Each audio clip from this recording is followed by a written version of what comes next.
ممكن لو سمحتم أن نفتح مجال لأسئلة من المستمعين والمستمعات.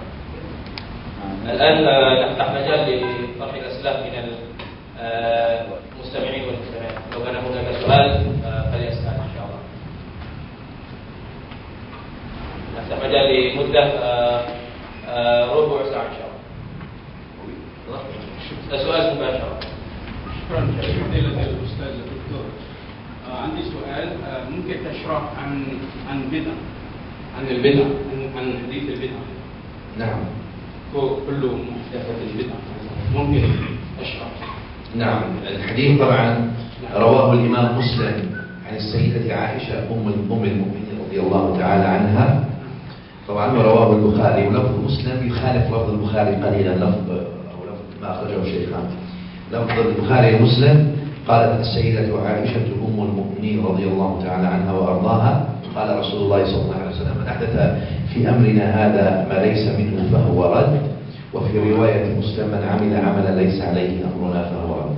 البدعة كما عرفها الإمام الشاطبي وغيره هي ما استحدث من غير نص وعلى غير مثال سابق.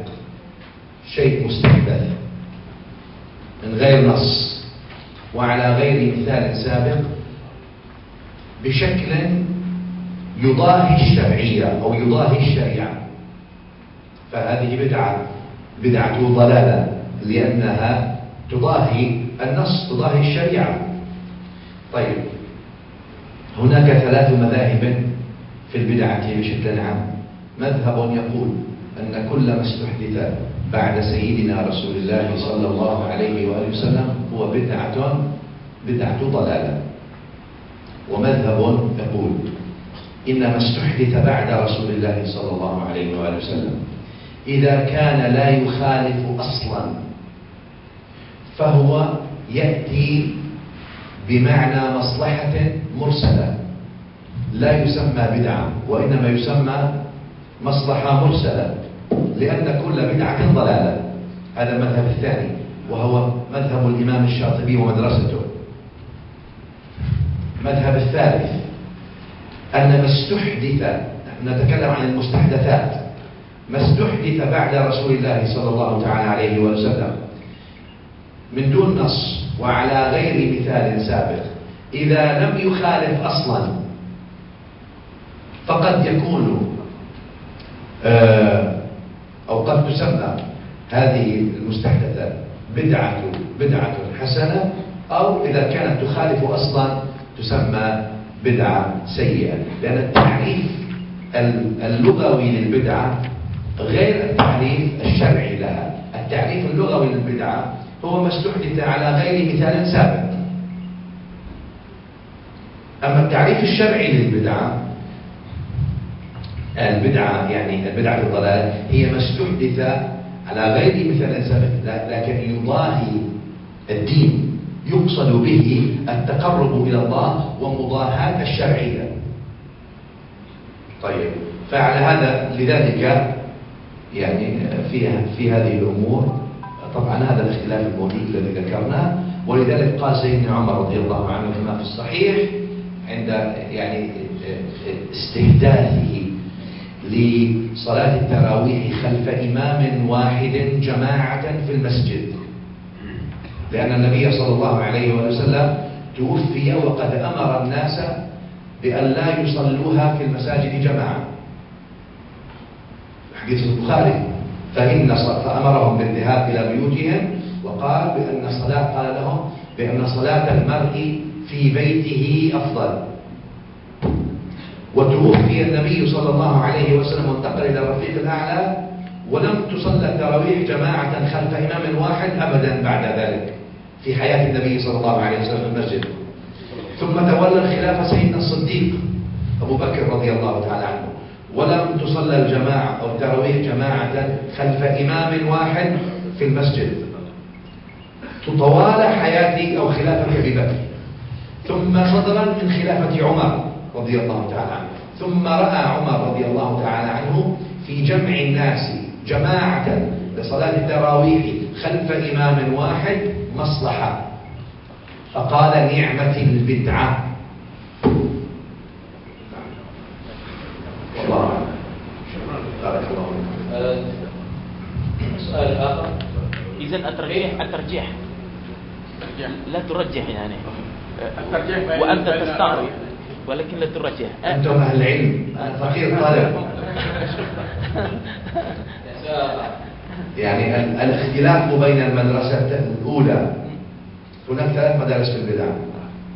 المدرسة الأولى التي تقول بإطلاق، يعني استغراق كل بدعة ضلالة، هذا تعريف عند المدرسة الثانية والثالثة، هذا تعريف بالمعنى الشرعي أو الاصطلاح الشرعي لا بالمعنى اللغوي، لأن هناك أمثلة فيما استحدثه الصحابة رضي الله عنهم أنفسهم من غير الخلفاء الراشدين، فيما استحدثه الصحابة رضي الله عنهم أنفسهم من غير نص وعلى غير مثال سابق. فأهل المدرسة الأولى يقولون أن ما قاله عمر مثلا رضي الله تعالى عنه هو وإن قال نعمة البدعة لكن يقصد بها بدعة لغويا لا يقصد بها بدعة اصطلاحيا أو شرعيا، لأن كل بدعة ضلالة أصلا عندهم. وتقسيم البدعة في حد ذاته عند أهل المذهب الأول بدعة. ففي هذا التناقض مع بعض الأحاديث الصحيحة، مثلا الحديث الصحيح عن سيدنا عبد الله بن مسعود أنه استحدث مجلسا يوم الخميس في المسجد النبوي وكان يحدث به الناس من غير أمر من النبي صلى الله عليه وسلم وعلى غير مثال سابق، والتزمه بقصد التقرب إلى الله سبحانه وتعالى هكذا. فالقول يعني مجرى قول أصحاب المذهب الأول هذا أن كل ما تركه النبي صلى الله عليه وسلم ولم يفعله بدعة، هذا فيه تجاوز خطير، لأن الترك أو ترك النبي صلى الله عليه وسلم لشيء لا يقتضي كونه حراما. الترك لا يقتضي التحريم، لأن الترك عدم، والعدم لا يفيد حكما لا بالجواز أو لا بالوجوب ولا بالتحريم. التحريم لا بد له من ألفاظه، ألفاظ التحريم، ألفاظ النهي، حرم أو التهديد أو الوعيد، من غش فليس منا. أما لا يكون هكذا. طيب مثلا النبي صلى الله عليه وسلم ثبت عنه أنه ترك أشياء كثيرة ولم تكن محرمة، مثلا حديث المسلم وغيره أنه صلى الله عليه وسلم قدم له ضب مشوي فهم بأكله، ثم قال ما هذا؟ فقيل إنه ضب يا رسول الله، فتركه. فقالوا أهو حرام؟ قال لا، ولكنه لم يكن بأرض قومي فأجدني معافى، هو لست معتادا على أكله فلا أحب أن أكله، فأكله الصحابة. فمن هذا الحديث تستنبط أولا عدم فعل النبي صلى الله عليه وسلم لأمره ولو بعد الإقدام عليه لا يعد حراما ضرورة. الأمر الثاني استقرار الشيء لا يدل على تحريمه. مثلا النبي صلى الله عليه وسلم ترك أشياء لأغراض أخرى، مثلا الحديث اللي في الصحيح قال يا رسول الله، قيل له قالوا يا رسول الله أقصرت الصلاة؟ قال لا، ولكنني بشر فإذا نسيت فذكروني. إذا عدم فعله لشيء، هم ظنوا أن الصلاة قصرت، عدم فعله لشيء لا يعني ضرورة أنه تحريم. مثلا قوله صلى الله عليه وسلم السيدة عائشة، حديث صحيح أيضا، يا عائشة لولا حداثة قومك بالكفر لنقضت البيت ثم لأعدت بناءه على كما كان على عهد إبراهيم، فإن قريشا استقصرت بناءه، لكنه لم يهدم الكعبة ولم يبنيها على أساس إبراهيم، ليس لأنه حرام، هو ترك هذا الفعل ليس لأنه حرام، لكن خشية على قلوب الناس. الأمثلة كثيرة جدا تفيد، وهي صحيحة تفيد أن ترك النبي صلى الله تعالى عليه وآله وسلم لأمر لا يقتضي تحريمه بإطلاق، لا بد من النظر في القرائن. إذا من هذا يعني عن بعض هذه الأحاديث نستنبط أن السكوت على شيء لا يقتضي تحريمه، وأن ترك الشيء أيضا لا يقتضي تحريمه ولو حديث واحد، لأن القاعدة الأصولية تقول ما داخله احتمال لا يسقط به الاستدلال، سقط به الاستدلال. إذا هناك احتمال ليس هناك استدلال. أما تركه صلى الله عليه وآله وسلم لأمر في مقام البيان هذا له آخر. يعني مثلا قد يعترض على هذا ما ذكرناه الآن، لأن القول أنه هذا حرام لأن النبي صلى الله عليه وسلم يفعله، هذا ليس تحريما. قصارى قولك أن النبي صلى الله عليه وآله وسلم يفعله يعني ذلك أن ترك هذا الأمر جائز، عدم فعله جائز، هذا معنى ذلك فقط. أما التحريم لابد له من دليل. طيب قد يستدرك على ذلك مثلا بالقول أن النبي صلى الله عليه وآله وسلم شرح ما يفعل في العيد، ولم يخبر الصحابة بالأذان للعيد أو الإقامة للعيد، يعني لصلاة العيد. فلا يمكن، فلو جاء رجل وقال لماذا لا نستحدث الأذان، والأذان فيه إيذان وإعلام وفيه مصلحة وهو أمر جيد وفيه ذكر لله تعالى وإعلام لكلمته، فلماذا لا نستحدث الأذان إذن في العيد ونقول بأنها بدعة حسنة مع أنه فيه مصلحة، يعني مع أنه فيه مصلحة نقول لا، هناك خلط. كيف؟ السكوت في مقام البيان يفيد الحصر، لأنه لا يجوز له صلى الله تعالى عليه وسلم أن يهمل شيئا لا يخبره في مقام التعليم الكامل. هذا أمر أصولي، لأن البحث أصولي منها.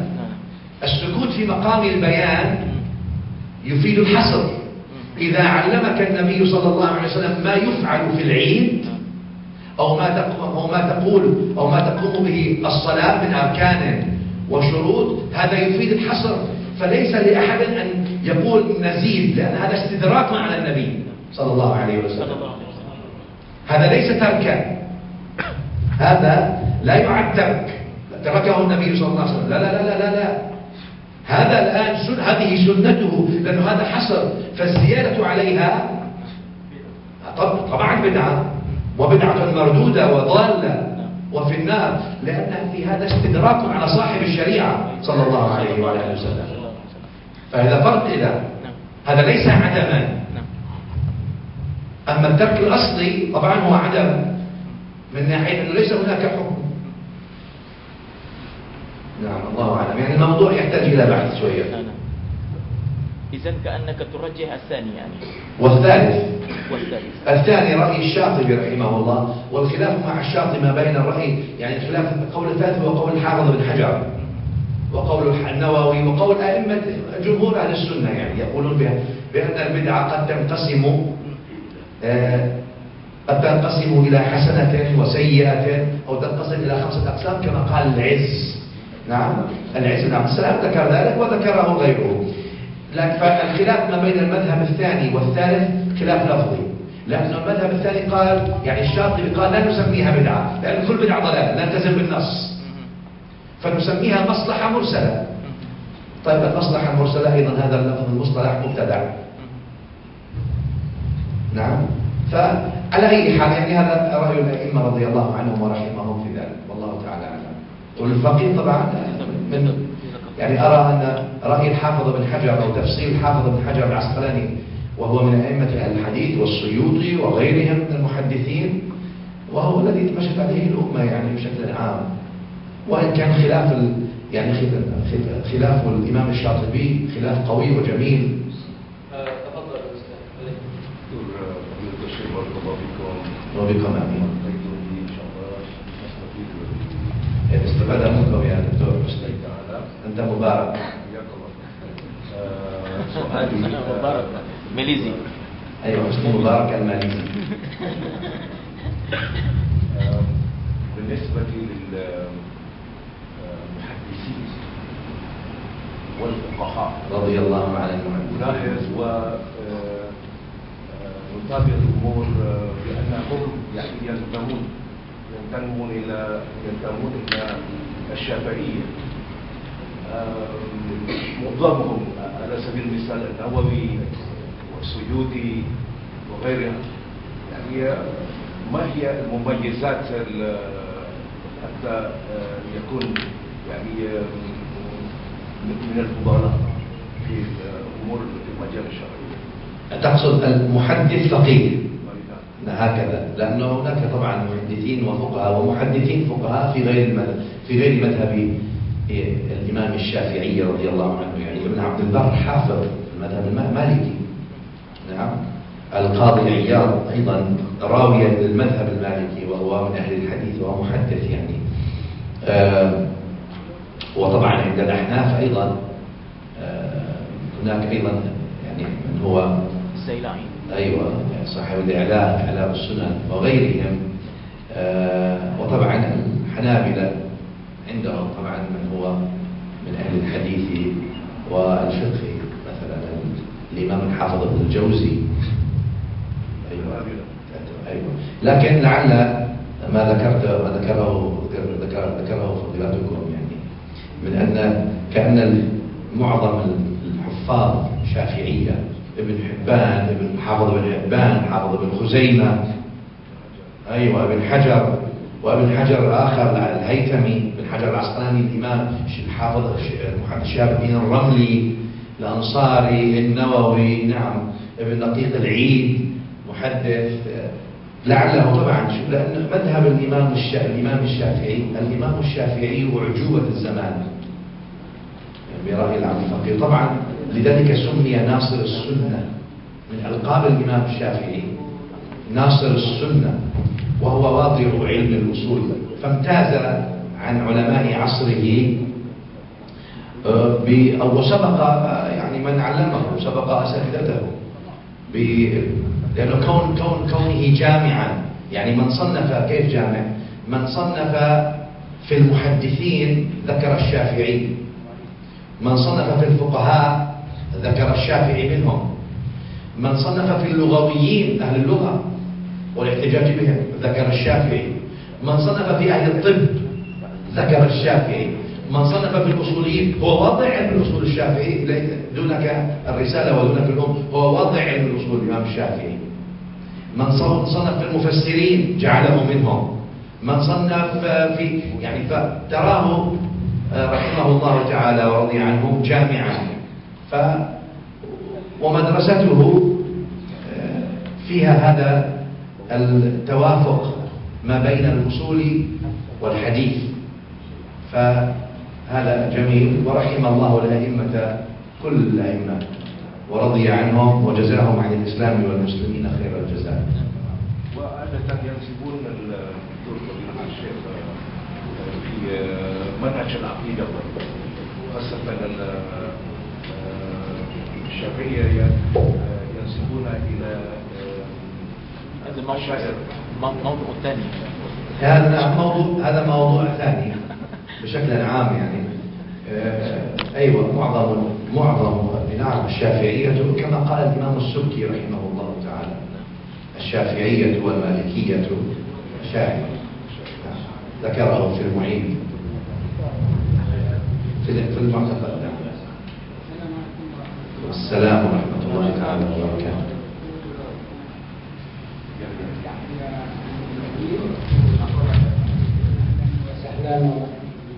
شكر الله لكم. بارك الله فيكم سيدي. عندي في الحقيقة 3 أسئلة، لكن ربما تحتاج إلى جواب إجابة. نعم. السؤال الأول هو سؤال طويل لكن الجواب بسيط إن شاء الله. ذكر الإمام ابن في تفسيره سورة الإخلاص عن قدر أو قضاء سورة الإخلاص. قال أن في قباء مسجد قباء إمام في عصر الرسول صلى الله عليه وسلم، إمام أما الصلاة كل يوم، وإذا أما قرأ في كل ركعة بدأ بعد الفاتحة بسورة الإخلاص، ثم قرأ سورة أخرى ربما أطول من سورة الإخلاص. وفعل هذا في كل ركعة، فأنكر الناس في قباء وسألوه أن يترك هذا العمل ولا يترك. قال إما أن أترك أن أكون إماما لكم، لكنهم ظنوا أنه لا إمام أفضل منه. لكن إذا قدم الرسول صلى الله عليه وسلم إلى مسجد قباء ذهبوا إلى رسول الله صلى الله عليه وسلم عن حاله، ثم دعاه الرسول. هؤلاء شكوا إلى رسول الله والرسول دعاه فقال ماذا يمنعك أن تترك ما فعلت ولماذا لا تتبع المصلين. ثم في آخر حديث هنا هذا مفهوم حديث قال أقرأ سورة لأني أحبه، فقال حبك إياه أدخلك الجنة. هذا حديث صحيح لم يذكره هو صحيح. طيب هذا كأن الإمام هذا الرسول لم ينكره وعمل ببناء، ولكن في عصره. وكما كان بلال بن رباح أيضا صلى سنة الوضوء. هذا السؤال الأول. السؤال الثاني، نحن في أيدينا الآن حديث 40 النووي 42 حديثا. ما سر 40 في الإسلام؟ لأن في القرآن ذكر يتيهون في الأرض لموسى أو لموسى 40 سنة، أيضا جاءوك 40 سر عدد حتى إذا بلغ أشده وبلغ 40 يوما نطفة. ما سر 40؟ السؤال الثالث أنا لا أفهم فهما سليما عن قوله عليه الصلاة والسلام من أبطأ بعمله لم يسرع به نسبه. ماذا يعني؟ طيب بارك الله فيكم سيدي. أما السؤال الأول فهو لم يكن سؤالا بمعنى أنه سؤال، لأنه حديث صحيح أصلا، لا حاجة لذكر أن ابن كثير رواه، وإنما هو موجود في الصحيح. والحديث الصحيح لا شيء عليه. كما ذكرتم أيضا حديث الوضوء قبل الصلاة أو قبل النوم موجود أيضا، وهو حديث صحيح أيضا في الصحيح. فهل ماذا يعني هذا؟ يمكن أن نستنبط أن الصحابة رضي الله تعالى عنهم استحدثوا أمورا في عهد رسول الله صلى الله تعالى عليه وآله وسلم دون نص وعلى غير مثال سابق ودون الرجوع إليه صلى الله عليه وسلم، مع أنه كان بين ظهرانيهم، لأنهم عملوا بما فهموا أنه مندرج تحت عموم نصوص الشريعة. لكن فهذا صحيح، لكن قد يستدرك على هذا بأن عملهم هذا أصبح سنة تقريرية وقررها صلى الله عليه وسلم، أجازهم بها، فأصبحت سنة لم تعد سنة هذا الإمام ولم تعد سنة بلال، أصبحت سنة تقريرية، إذا هي حجة انتهى. هذا يعني هذا لا يؤخذ كحجة على استحداث أمر بعد النبي صلى الله عليه وسلم، لأنه هذه مستحدثات في عهده صلى الله عليه وسلم. فالعبد الفقير قسمت في كتاب البدعة المستحدثات إلى 4 أو إلى 5 أصناف أنواع. مستحدثات استحدثها الصحابة رضي الله تعالى عنهم في عهد النبي صلى الله عليه وسلم ووافقهم أو وأقرهم عليها كما تفضلتم، وسردت هناك أمثلة في الصحيح. النوع الثاني مستحدثات استحدثها الصحابة رضي الله عنهم في عهد النبي صلى الله عليه وسلم ونهاهم عنها، لم يقرهم عليها. مثلا الصحابة الذين أحدهم قال أنا أصوم فلا أفطر وأنا كذا، تعرف تمام، منعهم عنها. النوع الثالث مستحدثات في ما بعد النبي صلى الله عليه وسلم استحدثها بعض الصحابة ووافق عليها الصحابة الآخرون، لم يعترضوا، أصبح يعني يمكن أن تقول إجماع سكوتي لو صح التعبير، أو إجماع سكوتي كجمع القرآن في الصحيح. جمع القرآن لم يأمر به النبي صلى الله عليه وسلم، وإنما فعله الصديق رضي الله تعالى عنه كما في صحيح البخاري.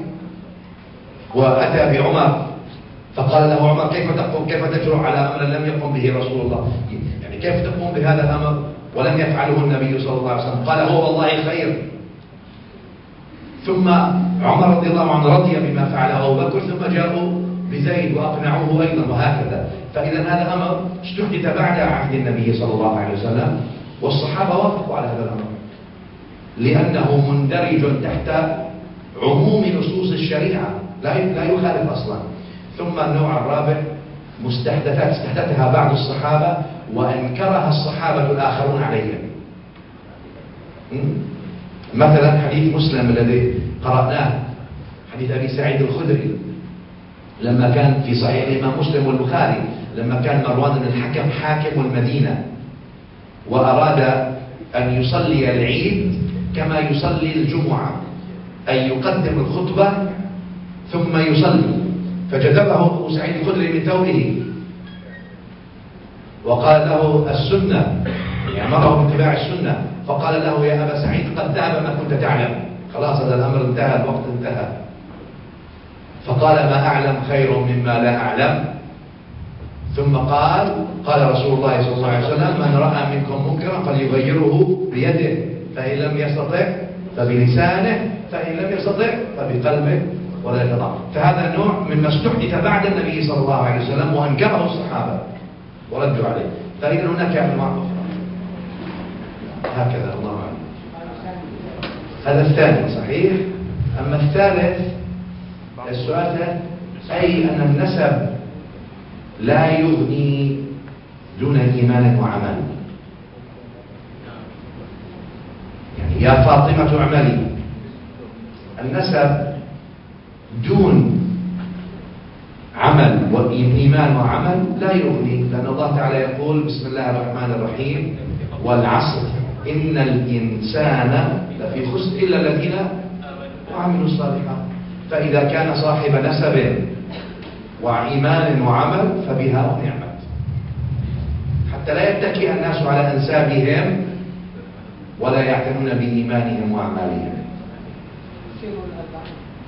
هذا سر الأربعين أمر كبير وطويل والله تعالى أعلم. لا بد أن فيها سرا نوع، لأن القرآن يذكرها، النبي صلى الله عليه وسلم يذكرها، لكن ما هو هذا السر الله تعالى أعلم. لا أعلم.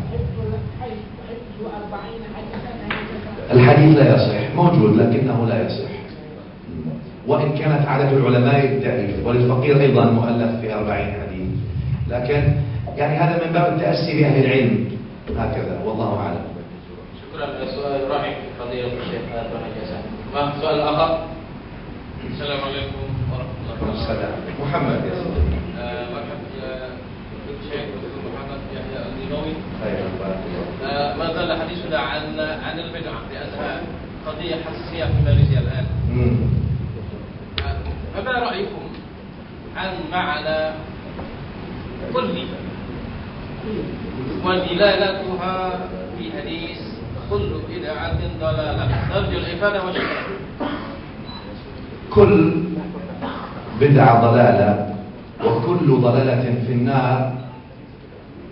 أولا يعني هذا حديث طويل، الكلام فيه طويل يطول حقيقة، لكن بشكل مختصر. أولا زيادة كل ضلالة في النار مشكلة، يعني مشكلة من ناحية حديثية، ففيها كلام من ناحية ثبوتها حديثيا، وإنما رواية مسلم لا تذكرها، واحد، هذا أولا. وإنما ذكرها غيره، والترمذي وغيره ذكروا وكل ضلالة في النار، أما مسلم لم يذكرها. لماذا؟ طبعا فيها أمور حديثية في إشكال في ثبوتها. يعني الأمر الآخر فيها تفرد، والتفرد يعني في مفهوم عندكم. الأمر الآخر أن الضلالة لا تقتضي أن تكون في النار، لا يقتضي أن يكون الإنسان مخلدا في النار لضلالة مثلا واحدة وهكذا. هذا طيب. إذا رجعنا إلى التعريف اللغوي والتعريف الشرعي، ليس هناك اختلاف بين أئمة الإسلام أن البدعة إذا كانت بمعنى مضاهاة القرآن والسنة فهي بدعة سيئة بلا خلاف، ليس هناك خلاف. الاختلاف هو فيما استحدث بعد رسول الله صلى الله عليه وسلم ولا يخالف أصلا من أصول الإسلام، هذا الاختلاف. طيب، أما بالنسبة لقولي لسؤالكم كل هذا كما هو معروف في الأصول، يعني أو من خلال القرآن والسنة، حتى لا ندخل في الأصول، لأن الأصول قد يعترض بأن قواعد الأصول كلها ظنية، فلا نريد هذه القواعد وعقلية، نحن نريد نقل. تمام. كل يا سيدي عام والمخصوص، كل عام مخصوص. يعني قول الله تعالى تدمر كل شيء، الريح تدمر كل شيء، يعني ليس المقصود كل مخلوق، ليس المقصود أن تدمر السماوات، لا، كل عام، لكن مخصوص تدمر هؤلاء القوم. لم تدمر السماوات والقمر، ليس كل شيء هو مدمر، مع أنه كل فيها. مثلا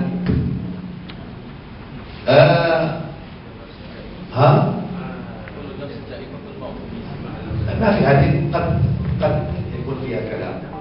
كل شيء هذه واحد.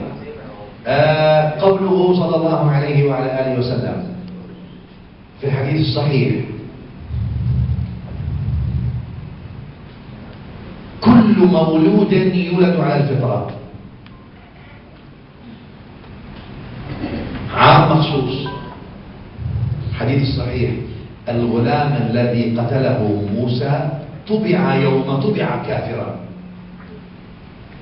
إذا عندنا نصين، حديثان، الحديثين هذا صحيح وهذا صحيح، فلا بد أن كل مولود يولد على الفطرة هذا عام مخصوص لأن الغلام الذي قتله موسى طبع يوم طبع كافرا، فليس كل مولود بإطلاق.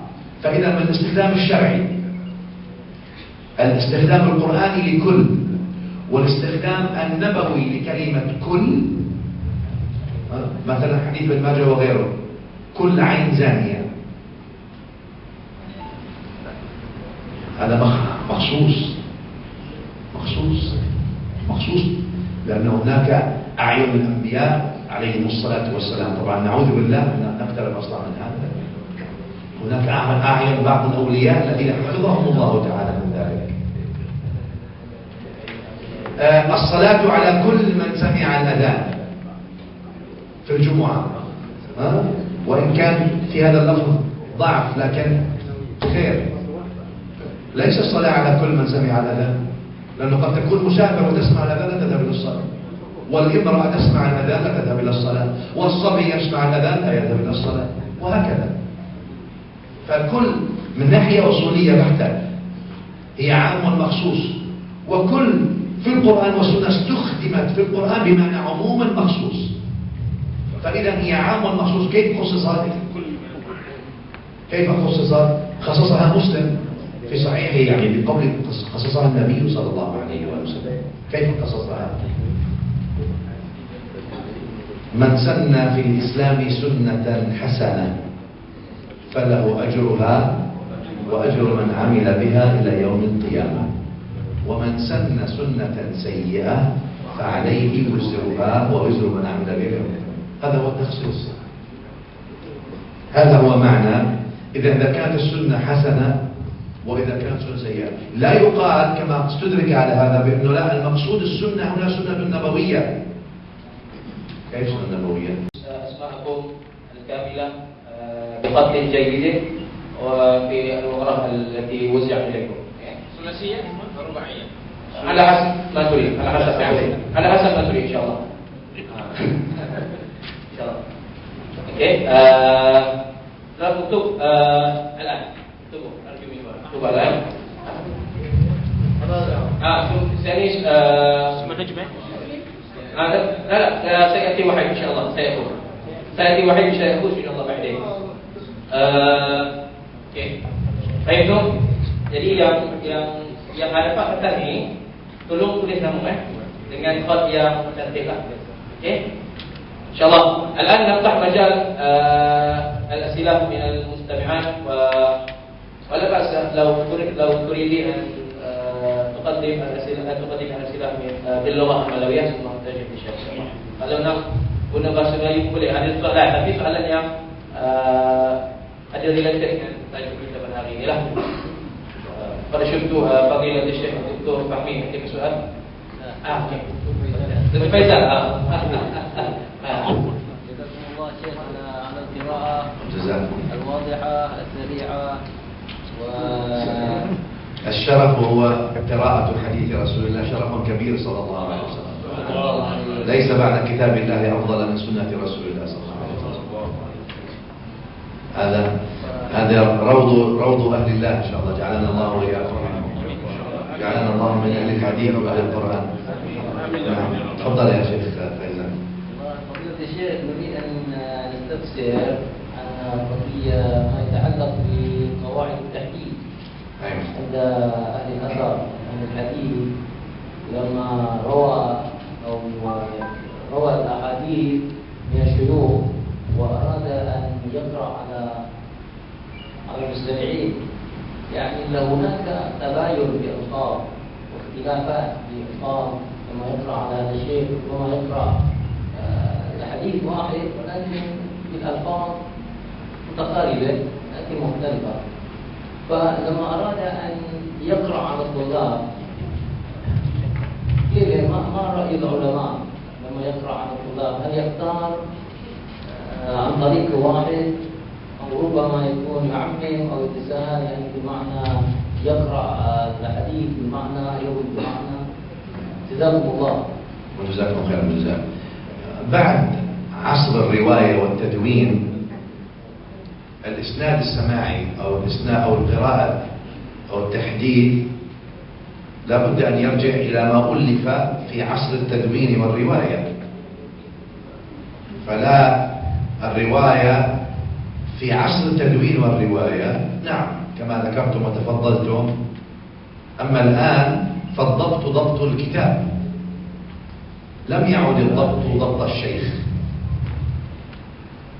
في ضبط الكلمات، أصبح ضبط كتاب فيها. لأنه الآن بالنسبة للأسانيد هي فقط يعني للتعلم ولكثرة الصلاة على النبي صلى الله عليه وسلم. الأسانيد بعد عصر الرواية والتدوين، يعني القرن الرابع أو القرن الخامس الهجري، الأسانيد لم يصبح لها أو لم تعد ذات نفس الأهمية، لأن الإسناد في العصور الأولى حتى العصر القرن الخامس أو الرابع، أي بانتهاء عصر التدوين والرواية، كانت لإثبات الدين. لماذا سأل الأئمة من حدثكم عن السند؟ أخبرونا برجالكم كذا. قول ابن سيرين في مقدمة مسلم: نظرنا في من يروي كذا. لماذا؟ لأنه هذا إثبات دين، لأنه إذا قال النبي صلى الله عليه وسلم أمرا أصبح دين. أما بعد عصر التدوين الإسناد فقط مجرد عزو، لا يثبت به دين الآن، هو مثبت في عصر التدوين انتهى خلاص. أنت الآن تقرأه طبعا لتحمل الحديث ولسماعه والعمل به والتبرك بإسناد رجاله، لكن الإسناد لم يعد الآن لإثبات دين، لأنه هذا الإثبات أنت ترويه إلى الترمذي، ترويه إلى النسائي، حتى النووي متأخر رحمه الله، ليس في عصر الرواية والتدوين. عصر الرواية والتدوين الأئمة القدماء البخاري ومسلم وابن حبان وابن خزيمة والحاكم وابن الجارود وهكذا. فالضبط ضبط كتاب. فطبعا أهل الحديث أو طلاب الحديث في هذا العصر يقرؤون هذه الكتب، ينضبطون بما فيها من ألفاظ. وإذا كان الإنسان طبعا يعرف أن الرواية مثلا أو الحديث مروي بروايات أو ألفاظ مختلفة، لا بأس بأن يذكر الألفاظ، لكن يلتزم بضبط اللفظ. نعم، الذي يرويه لفظ البخاري كذا ولفظ مسلم كذا. والله أعلم. على السؤال berubah dengan fadilat Syekh. آخر سؤال. اوكي. السؤال الذي قل وجدنا. آخر سؤال. اوكي. باختصار والله مباشرة إلى الموضوع. في سؤال؟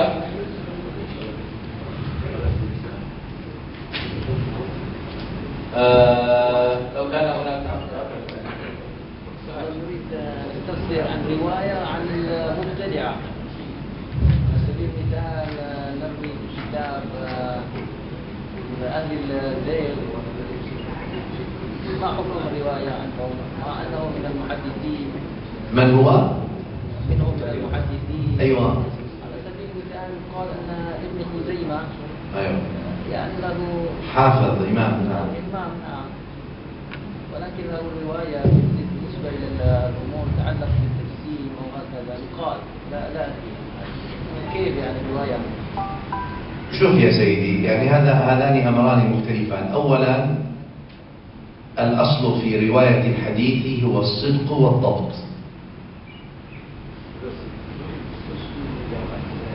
إذا كان الإنسان ضابطا محور الرواية على الضبط والصدق في الرواية، إذا كان ثقة وضابط إذن عليها محور الرواية. وطبعا اختلف الأئمة أو الحفاظ في القديم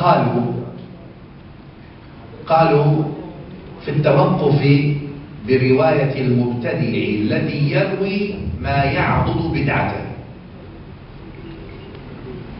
إذا روى مبتدع رواية تدعم بدعته فهذه فيها كلام قولهم، لكن حقيقة عمل الحفاظ على خلاف ذلك. فلا بد من التفريق بين عمل الحفاظ وقول الحفاظ، وهم أهل الصنعة، هم أهل الصنعة الحديثية. عمل الحفاظ الحقيقة كالبخاري ومسلم وغيره، لا، إذا ثبت العدل والضبط الرواية صحيحة. فالتجريح في الحديث لا يكون لمذهب، التجريح في الحديث لا يكون لمذهب، وإنما يكون لضبط أو عدالة. في ضبط، في إشكال في الضبط، في إشكال في العدالة، يجرح، لأن الحديث لا مذهبية فيه. من شيوخ البخاري الكثير من المبتدعة. هو البخاري روى عن شيوخ فيهم الرافضي، ليس فقط الرافضي بتعريفنا القديم، يعني ليس فقط الشيعي، وروى عن المعتزلي، وروى عن القدري، وروى عن الناصبي، فالترمذي يعني نفس الشيء. فالأئمة إذن لم يعتدوا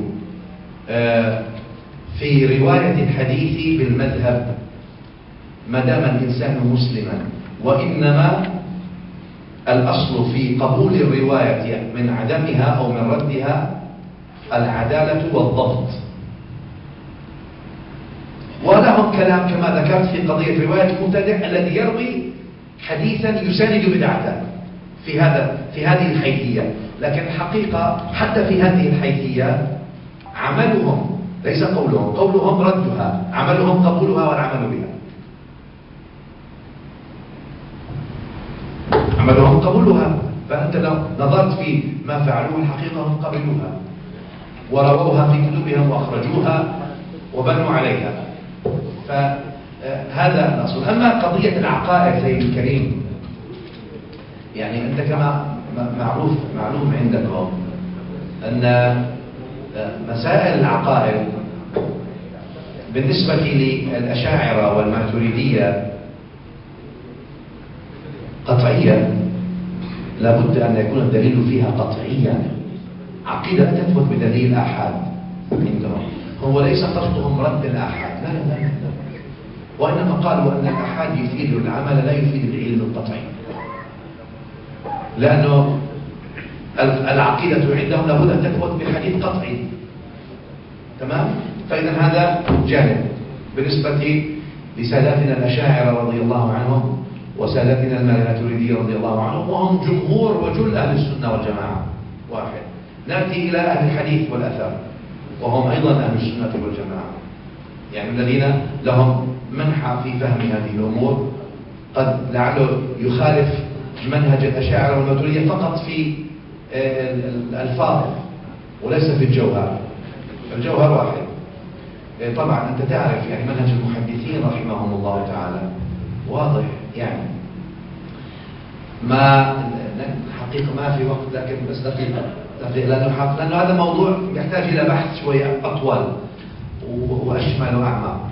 كما تعرف سيدي الكريم من مناهج المحدثين رضي الله تعالى عنهم ورحمهم في تصحيح الأحاديث والروايات، أن تصحيح أو ما اعتمدوه في تصحيح أحاديث الفضائل وأخبار الجنة والنار والأخبار وكذا ليس بالدرجة نفسها التي اعتمدوها في تصحيح أحاديث الأحكام، فكانوا أكثر تشددا في تصحيح أحاديث الأحكام من تصحيحهم لأحاديث الفضائل. ثم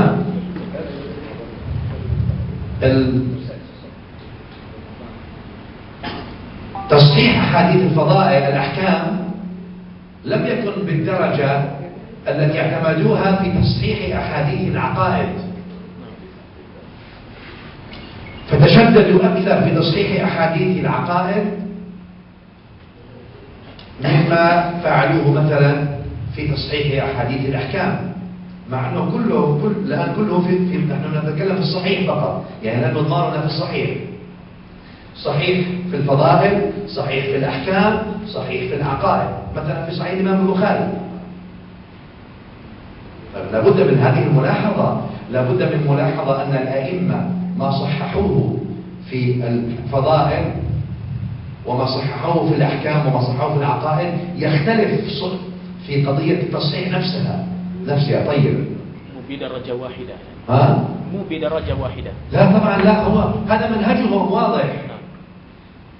لذلك لما وضع مثلا البخاري الأحاديث في باب التوحيد غير في باب أخبار الجنة والنار وأخبار فالآن يأتيك صحفي أو يعني جوجلي، هذا مصطلح جديد، فيأتيك بخبر قال الإمام البخاري رحمه الله تعالى في صحيحه تمتلئ النار حتى يضع الجبار قدمه فيها فتقول قد فيقول لك هذا حديث صحيح، ولا تنكر البخاري؟ لا، ما ننكر البخاري، لكن ننكر جهلك، ننكر عقلك. أخذت حديث في أخبار الجنة والنار وحديث صححها البخاري في أبواب فضائل، وأردت أن تجعلها في أبواب العقائد، ظنا منك أن البخاري جاهل لم يدرك أن هذا فيه قد يكون فيه عقائد، فتركها في أخبار الجنة والنار والفضائل ولم يضعها في العقائد، وجئت أنت في آخر الزمان لتقول أن هذه في العقائد مع أن البخاري نسيها وهو الذي أخرجها أصلا وصححها.